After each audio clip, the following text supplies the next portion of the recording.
ಎಲ್ರಿಗೂ ನಮಸ್ಕಾರ. ಎಲ್ಲರೂ ಹೇಗಿದ್ದೀರಾ? ಎಲ್ಲರೂ ಚೆನ್ನಾಗಿದ್ದೀರಾ ಅಂದ್ಕೊಂಡಿದ್ದೀನಿ. ನಾನು ಕೂಡ ಚೆನ್ನಾಗಿದ್ದೀನಿ.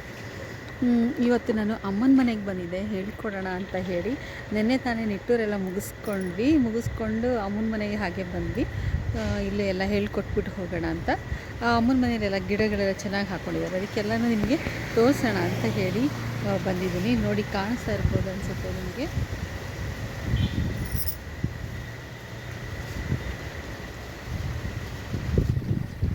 ಇದು ಸಪೋಟ ಗಿಡ. ಸಪೋಟ ಬಿಟ್ಟಿದೆ, ತೋರಿಸ್ತೀನಿ. ಮೊನ್ನೆ ತಾನೇ ಅಮ್ಮ ಸುಮಾರು ಕೊಟ್ಟಿದ್ರು, ಮನೆಗೆ ಕೊಟ್ಟು ಕಳಿಸಿದ್ರು.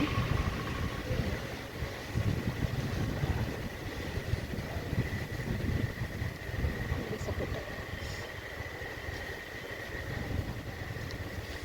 ತುಂಬ ಬಿಟ್ಟಿತ್ತು ಈ ಸಲ, ತುಂಬಾ ಬಿಟ್ಟಿತ್ತು. ಎಲ್ಲನೂ ಬಿಟ್ಟಾಗೆಲ್ಲ ಸ್ವಲ್ಪ ಸ್ವಲ್ಪ ಕಳಿಸ್ತಾ ಇರ್ತಾರೆ ಮನೆಗೆ. ತುಂಬಾ ಸ್ವೀಟ್ ಆಗಿದೆ ಮಾತ್ರ. ಆಮೇಲೆ ಬೇರೆ ಈ ಬಾವಲಿಗಳು ಇದೆಲ್ಲ ತುಂಬಾ, ಅದಕ್ಕೆಲ್ಲ ಆಹಾರ ಎಲ್ಲ ಸಿಗುತ್ತೆ ಇಲ್ಲಿ. ಬಂದು ರಾತ್ರಿ ಎಲ್ಲ ತಿಂದು ಮಾಡಿ ಎಲ್ಲ ಕೆಳಗಡೆ ಎಲ್ಲ ಬೀಳಿಸಿ ಎಲ್ಲ ಹೋಗಿರ್ತವೆ ಅವು. ಇನ್ನೂ ಇದೆ, ಆ ಕಡೆಯೂ ಇದೆ ಸಪೋಟ ಗಿಡಗಳು. ಎಲ್ಲ ಕಡೆಯೂ ಚೆನ್ನಾಗಿ ಬಿಡುತ್ತೆ. ಬನ್ನಿ, ಹಂಗೇ ಇನ್ನೂ ಬೇರೆ ಬೇರೆ ಯಾವ ಗಿಡ ಇದೆ ಅಂತ ಹೇಳಿದ್ರು ತೋರಿಸ್ತೀನಿ ನಿಮಗೆ. ನಾನು ಕಾಕಡ ಕೂಡ ಅಷ್ಟೇ ಹೊರ್ಗಡೆ ಇದೆ. ನಾನು ಹೊರ್ಗಡೆ ಹೋಗಿ ವಿಡಿಯೋ ಮಾಡೋಕ್ಕಾಗಲ್ಲ. ತುಂಬಾ ಕಾಕಡ ಹೂವು ತುಂಬ ಚೆನ್ನಾಗಿ ಬಿಡ್ತಾ ಇರುತ್ತೆ ನೋಡಿ.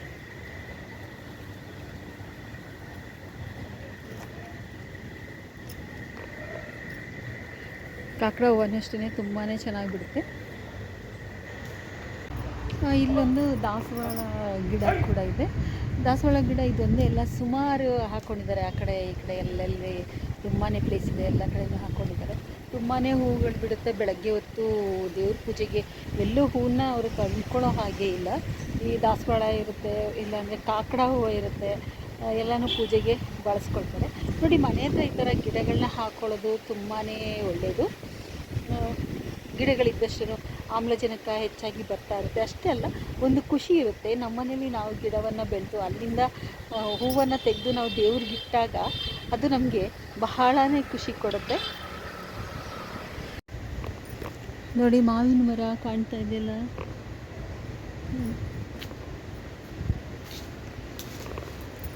ಮಾವಿನ ಮರನೂ ಅಷ್ಟೇ ಪ್ರತಿ ವರ್ಷ ಕಾಯಿಗಳು ಬಿಡ್ತಾ, ತುಂಬಾ ಕಾಯಿಗಳೆಲ್ಲ ಬಿಡುತ್ತೆ. ಅಮ್ಮ ಏನು ಮಾಡ್ತಾರಂತೆ, ಕಾಯೆಲ್ಲ ತೆಗೆದು ಉಪ್ಪಿನಕಾಯಿನ ಹಾಕ್ಬಿಡ್ತಾರೆ. ಏಕೆಂದರೆ ಮಕ್ಕಳಿಗೆ ಮಾವಿನಕಾಯಿ ಉಪ್ಪಿನಕಾಯಿ ಅಂದರೆ ತುಂಬಾ ಇಷ್ಟ. ಅದಕ್ಕೇ ಮಾವಿನಕಾಯಿ ಬಿಟ್ಟ ತಕ್ಷಣ ತೆಗೆದು ಉಪ್ಪಿನಕಾಯಿ ಹಾಕಿ ಯಾವ ಮಕ್ಕಳಿಗೆ ಮಾವಿನಕಾಯಿ ಉಪ್ಪಿನಕಾಯಿ ಇಷ್ಟ ಅವ್ರಿಗೆ ಕೊಡ್ತಾರೆ. ನೆಲ್ಲಿಕಾಯಿ ಗಿಡನೂ ಇದೆ, ಅದನ್ನು ತೋರಿಸ್ತೀನಿ. ನೆಲ್ಲಿಕಾಯಿ ಗಿಡದಲ್ಲೂ ಅಷ್ಟೇ ಬಿಟ್ಟಾಗ ಅದ್ರದ್ದು ಉಪ್ಪಿನಕಾಯಿ ಹಾಕಿ. ನೆಲ್ಲಿಕಾಯಿ ಯಾರಿಗೆ ಇಷ್ಟ? ನೆಲ್ಲಿಕಾಯಿ ಉಪ್ಪಿನಕಾಯಿ ಅಂದರೆ ನನಗೆ ತುಂಬಾ ಇಷ್ಟ. ಬೆಟ್ಟದ ನೆಲ್ಲಿಕಾಯಿ, ಅದನ್ನು ನನಗೆ ಕೊಡ್ತಾರೆ. ವರ್ಷ ಫುಲ್ ಸಿಗುತ್ತೆ ನನಗೆ ಉಪ್ಪಿನಕಾಯಿ. ಈಗ ನೋಡಿ, ಹೂವು ಎಲ್ಲ ಹೆಚ್ಚಿದೆ ಆಗಲೂ, ಹೂವು ಎಲ್ಲ ಬಿಟ್ಟಿದೆ.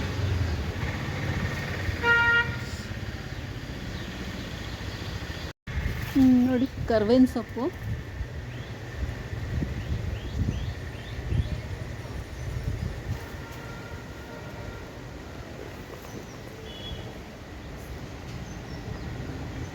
ಕರ್ಬೇವಿನ ಸೊಪ್ಪು ಕೂಡ ಅಷ್ಟೇ ತುಂಬ ಗಿಡಗಳನ್ನು ಹಾಕ್ಕೊಂಡಿದ್ದಾರೆ. ಅಲ್ಲೂ ಇದೆ, ಚಿಕ್ಕ ಚಿಕ್ಕದಾಗಲಿ ಸಾಲಿಗೆ ಕರ್ಬೇವಿನ ಸೊಪ್ಪನ್ನು ಹಾಕ್ಕೊಂಡಿದ್ದಾರೆ. ಒಂದು ತುಂಬ ದೊಡ್ಡದು ಒಂದು ಮರ ಇತ್ತು. ಆ ಮರದಲ್ಲಿ ತುಂಬಾ ಬಿಡ್ತಾಯಿತ್ತು. ವರ್ಷ ಫುಲ್ಲು ನಮಗೆಲ್ಲ ಆಗ್ತಾಯಿತ್ತು. ತೊಗೊಂಡೋಗಿ ನಾವು ಒಣಗಿಸ್ಕೊಂಡು ಬಳಸ್ಕೊಳ್ತಾ ಇದ್ವಿ. ಅದನ್ನು ಇವಾಗ ತೆಗೆದಿದ್ದಾರೆ. ತುಂಬ ಹುಳ ಆಗ್ತಾಯಿತ್ತು ಅಂತೇಳಿ ಕಟ್ ಮಾಡಿಬಿಟ್ಟಿದ್ದಾರೆ. ಇವಾಗೆಲ್ಲನೂ ಹಾಕ್ಕೊಂಡಿದ್ದಾರೆ, ಎಲ್ಲ ಚಿಗುರು ಬಂದಿದೆ. ಇನ್ನೂ ಒಂದು 6 ತಿಂಗಳಿಗೆ ನೋಡಿ, ಬೇಸಿಗೆ ಕಾಲಕ್ಕೆ ಇವೆಲ್ಲ ದೊಡ್ಡ ಮರಗಳೇ ಆಗಿಬಿಡ್ತವೆ. ತುಂಬಾ ಬಿಡುತ್ತೆ ಆವಾಗ. ನೋಡಿ, ಇದೇನು ಅಂತ ನಿಮಗೆ ಗೊತ್ತಾಗೋಯ್ತು ಅಂತ ಅನಿಸುತ್ತೆ. ವೀಳ್ಯದೆಲೆ ಗಿಡ ಇದಂತೂ, ಈ ವೀಳ್ಯದೆಲೆ ಅಂತೂ ತುಂಬ ಖಾರದ ವೀಳ್ಯದೆಲೆ ಇದು. ಯಾಕಂದರೆ ಇದರಲ್ಲಿ ಬಿಗ್ ಪೆಪ್ಪರ್ ಅಂತ ಕೇಳಿರಬೇಕು ನೀವು, ಪಿಪ್ಪಲಿ ಅಂತೇಳಿ, ಅದು ಬಿಡುತ್ತೆ ಇದರಲ್ಲಿ.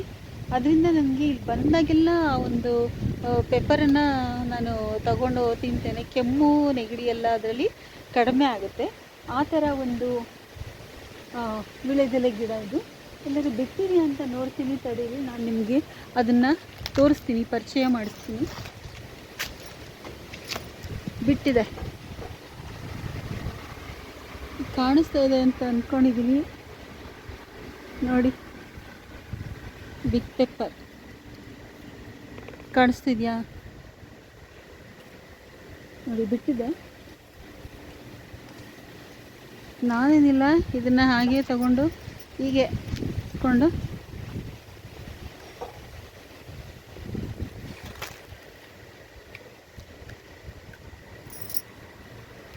ತುಂಬಾ ಖಾರ ಇರುತ್ತೆ ಮತ್ತು ಕೆಮ್ಮಿಲ್ಲ. ನೋಡಿ ಇಲ್ಲೂ ಬಂದ್ಬಿಟ್ಟಿದೆ.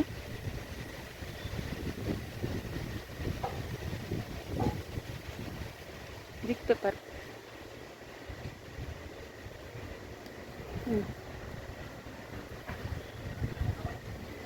ಪಿಪ್ಪಲಿ ಅಂತ ಇದನ್ನು ಆಯುರ್ವೇದದಲ್ಲಿ ಯೂಸ್ ಮಾಡ್ತಾರೆ, ನೀವು ನೋಡಿರಬೇಕು.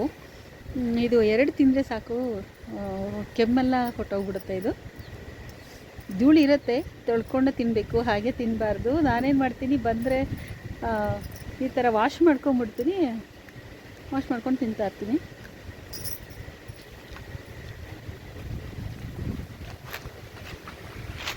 ಇದು ಕೂಡ ಅದೇನೆ, ಇದರಲ್ಲೂ ಇಲ್ಲೂ ಬಿಟ್ಟಿದೆ.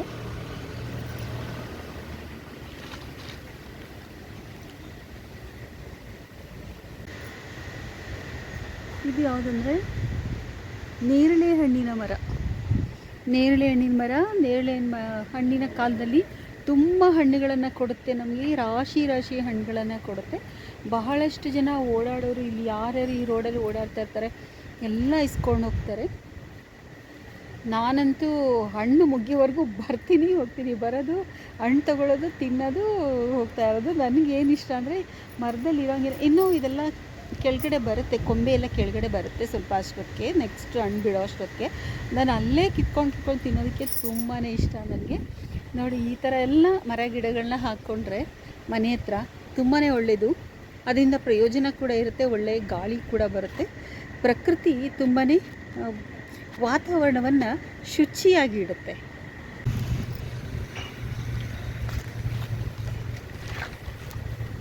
ನೇರಳೆ ಮರದ ನೇರಳನ್ನು ಚಂದ ಅಂತ ಹೇಳ್ತಾರೆ, ನೇರಳೆ ಮರ ಮತ್ತು ಹೊಂಗೆಯ ಮರ. ನೋಡಿದ್ರಲ್ಲ ಫ್ರೆಂಡ್ಸ್, ಈ ಥರ ಗಿಡಗಳನ್ನ ನೀವು ಕೂಡ ಬೆಳೆಸ್ಕೊಳ್ತೀರಾ ಅಲ್ವಾ? ಮನೆ ಹತ್ರ ಈಗ ಹೆಚ್ಚಿಗೆ ಜಾಗಗಳಿರೋದಿಲ್ಲ ಈ ಕಾಲದಲ್ಲಿ. ನಾಗರಿಕತೆ ಎಲ್ಲ ಬೆಳೆದಂತೆ ಹಸಿರೆಲ್ಲ ಮಾಯ ಆಗ್ತಾಯಿದೆ. ಆದರೆ ನಾವು ಹಸಿರನ್ನು ಉಳಿಸ್ಕೊಳ್ಳೋದ ಕಡೆ ಗಮನವನ್ನು ಹರಿಸೋಣ. ಸಬ್ಸ್ಕ್ರೈಬ್ ಮಾಡ್ಕೊಳ್ಳಿ ನಮ್ಮ ಚಾನಲ್ನ. ಇವತ್ತಿನ ವಿಡಿಯೋ ಇದಾಗಿತ್ತು. ಎಲ್ರಿಗೂ ಇಷ್ಟ ಆಗಿದೆ ಅಂತ ತಿಳ್ಕೊಂಡಿದ್ದೀನಿ. ಒಂದು ಲೈಕ್ ಕೊಡಿ, ಕಮೆಂಟ್ ಮಾಡಿ, ಹೇಗಿತ್ತು ಅಂತ ಹೇಳಿ ಗಿಡಗಳೆಲ್ಲ.